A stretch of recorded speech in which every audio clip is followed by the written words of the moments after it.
Nuwun para miyarsa ngaturaken pambagya kawilujengan. Mugi jengandika sedaya dalasan gotrah kula wangsa tansah winantu ing karaharjan.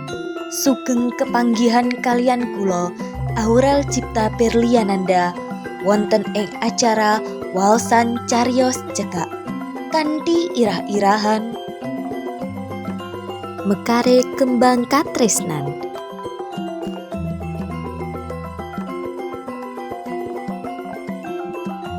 Malam minggu kita wis toto-toto arep muleh.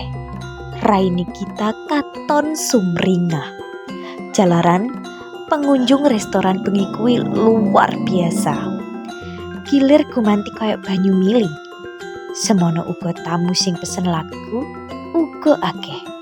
Kita sak kancane kajaba bakal oleh bonus saka restoran. Uga oleh tips langsung saka pengunjung sing pesen lagu marang dheweke. Dumadakan ana bocah cilik wedok sing nyedaki kita karo kondo. Mbak kita minta tanda tangannya dong. Oh iya, mana buku dan pulpoinnya? Wangsulani kita karo nyawang sak telereman bocah ayu sing rambutnya dikuncir loro mau. Rampung tanda tangan, kita ngerogoh kantonge. Jipuk permen saka kono, terus diwenehake bocah mau karo bukune. Adik cantik jenenge sapa? Jenengku Ajeng, Mbak. Makasih, Mbak, tanda tangane. Karo kondo mangkono Ajeng guyu. Dadah karo kita, terus melayu nyedaki bapake sing ngawasi Ajeng saka adohan. Bapake Ajeng mantuk karo mesem marang kita. Kita uga banjur melu mantuk karo mesem marang bapake Ajeng. Malam minggu candake, kita weruh Ajeng karo bapake linggih ana ing meja nomor 7. Ngerti yen lagi disawang kita, Ajeng dadah marang kita saka adohan. Gandeng lagi nyanyi, kita mung iso mesem marang Ajeng. Anehe, sakwise ngerti yen Ajeng ana kono, kita tambah semangat anggone nyanyi. Waktu ganti Fitra sing nyanyi, Ajeng nyedaki kita. Mbak kita gelem ta ngajari Ajeng nyanyi? Gelem wae. Kapan Ajeng duwe wektu kanggo latihan ana omahe Mbak kita? Minggu sore wae, Mbak. Yen dina minggu sore, Mbak kita wektune selok apa ora? Kita meneng. Mikir sedelok, banjur mangsuli. Yo, iso. Minggu sore aku selo di Ajeng, tak tunggu ya. Iya, Mbak. Ning aku nyuwun alamate Mbak kita. Kita age-age goleki kartu namane terus diwenehake Ajeng. Iki alamate Mbak. Yen nganti ora ketemu, enggal telepon wae. Mengko tak ancer-anceri dalane. Dino minggu sore, kita krungu swara Vespa sing mandeg ana ngarep omahe. Kita enggal menyat terus melaku menyang ngarep. Kaya pangirane kita, pancen Ajeng karo bapake sing teka. Mbok kita, niki Ajeng sios badhe sinau nyanyi. Kandhane bapake Ajeng masrahake anake marang kita. Oh iya Pak, monggo lenggah rumiyin. Wangsulane kita semana. Matur nuwun Mbak, Ajeng badhe kula tinggalake mawon wonten mriki. Mangke kula petuk malih. Bubar kondo mangkono, bapake Ajeng nguripake Vespane. Wiwit dina iku, saben minggu sore Ajeng latihan ana omahe kita. Kita sing dasare seneng karo bocah cilik, atine uga krasa seneng ngelatih Ajeng nyanyi. Apa maneh, Ajeng bocah ayu, lucu, tur kenes.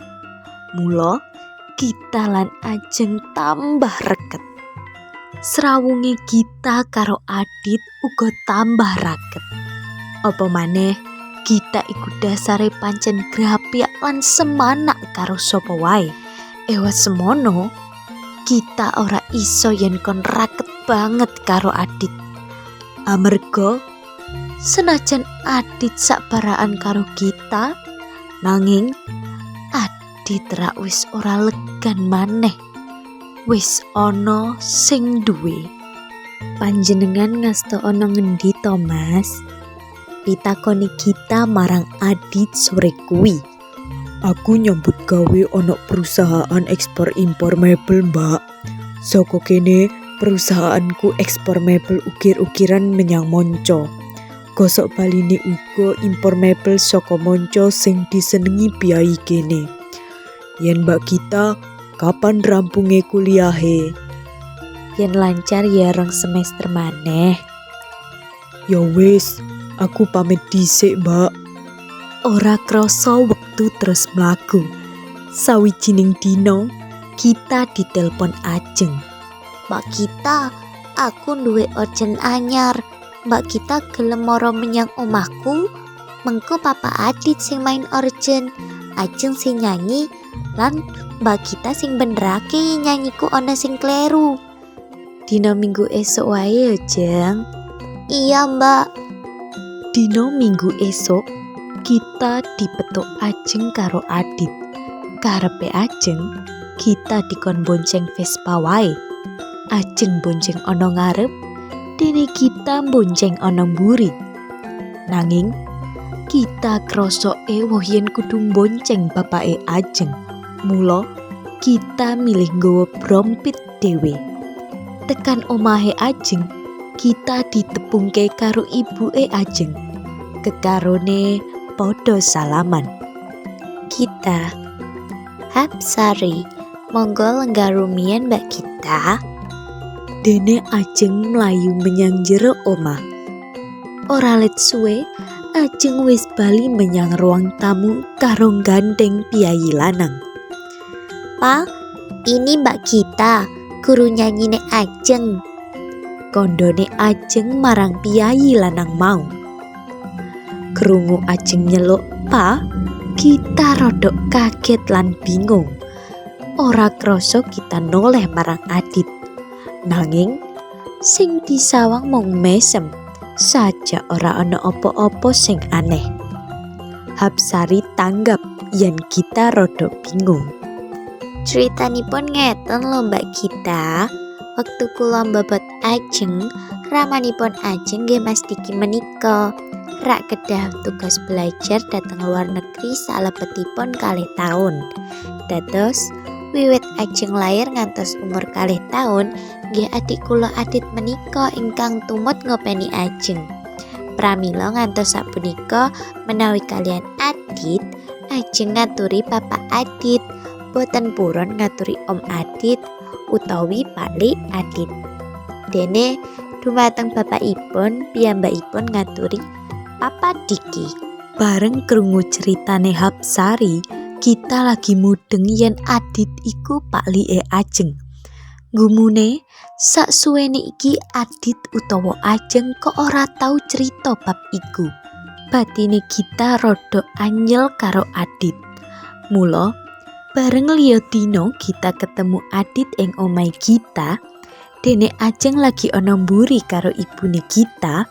Dheweke kaya oleh kesempatan kanggo protes marang Adit. Mas Adit, terus terang wae aku arep protes. Kok Mas Adit ora tau cerita yen panjenengan iki paklike Ajeng, duduk papane. Tiwas aku rodok kikuk ing srawung karo panjenengan, Mas. Ladek kita ya ora tau takon kok aku sing disalahke. Yen aku ya wis logis yen ora takon. Lawang Ajeng yen nyeluk panjenengan Pa, mestine rak Mas Adit iki bapake. Pokoke aku protes, Mas. Wangsulane kita karo besengut. Ya wis, saiki aku njaluk pangapura ning kanggone dik kita. Apa bedane yen aku iki bapake Ajeng karo yen aku paklike Ajeng? Ya mesti beda wae no, Mas. Dik kita, mumpung ono kalodhangan, aku pengen takon sisan marang panjenengan. Arep takon bab apa to, Mas? Pitakone Gita karo rodok deg-degan. Ngene lho Dik Gita, sakwise aku srawung karo panjenengan, kok tuwuh rasa tresno ing atiku. Mula saka iku aku arep takon, opo panjenengan gelem dadi sisihanku? Krungu pitakone Adit, Gita mung ndingkluk. Ora wani ngulati Adit sing linggih ana ngarepe lan durung mangsuli pitakone Adit. Nanging bebarengan karo mekare kembang katresnan sing ditandur ing atine, akhire Gita mandheg gelem nampa katresnane Adit.